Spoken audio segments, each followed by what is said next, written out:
Greetings from Skelton Windmill in North Yorkshire. My name is Wendy Wilby and I'm sitting in my kitchen in the windmill, delighted to join with all my friends in Elmick Benefice as part of this Advent calendar. 5 days ago, the great season of preparation called Advent arrived. However, in most places in the UK, as we know all too well, Advent will be missed out, eradicated, and Christmas will have arrived already. In fact, the big Christmas tree in the market in Ripon, near to where I live, had arrived way back before Remembrance Sunday. But the trees are already twinkling in the shops, the TV adverts are already featuring toys galore and fabulous festive food. Even in church one year, I remember someone shaking hands with me after a very packed and beautifully candlelight Advent carol service and saying, "Oh, thank you, Vicar, for a lovely service. I really feel as though my Christmas starts each year with this service." What? Well, I suppose in one way she was right, in that all our readings in church from that moment on lead upwards seamlessly to Christmas Eve, where that intense focus of light and joy happens. However, surely now is the time we must start the big preparation, the big wait, not switch on the bright searchlights too soon.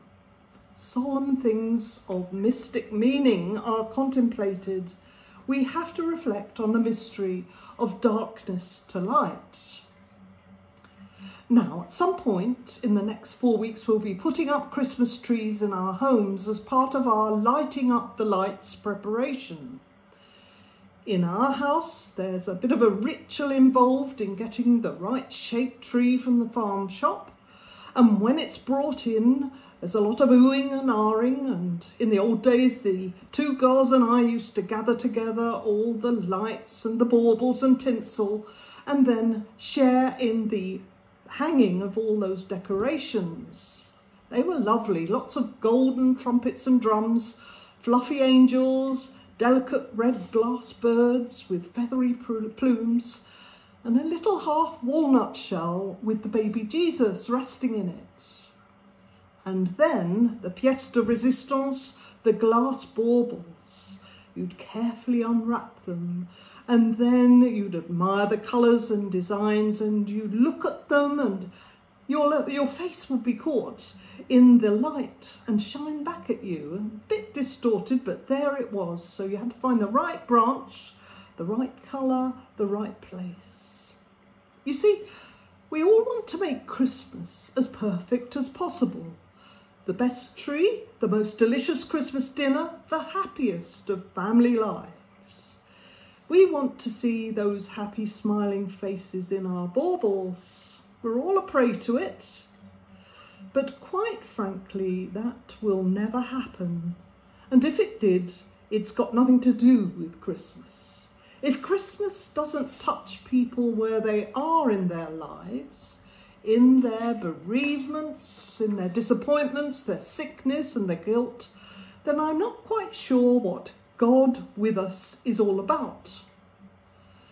And what a tough year it's been for us in so many ways. Happy smiley faces in baubles seem a little false when people's jobs and homes, pensions and savings are on the line, and when it's cold in the house.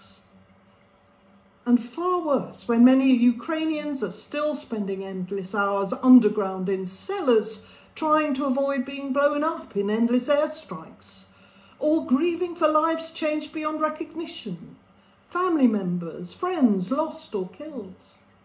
When 8 million Somalis are staring famine in the face with no way out. In all of this, we find that we are taking many things very seriously. Times are indeed very tough right now for so many. It does seem very dark. But dare I say it, lighten up. Here we are, just over 3 weeks from Christmas Eve, And the message just has to be, start to lighten up.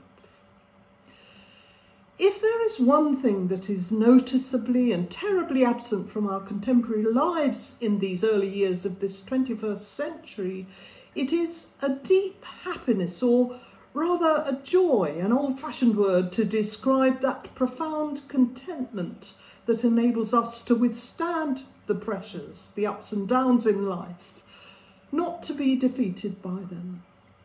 Where is the joy? Where is true and lasting joy to be found?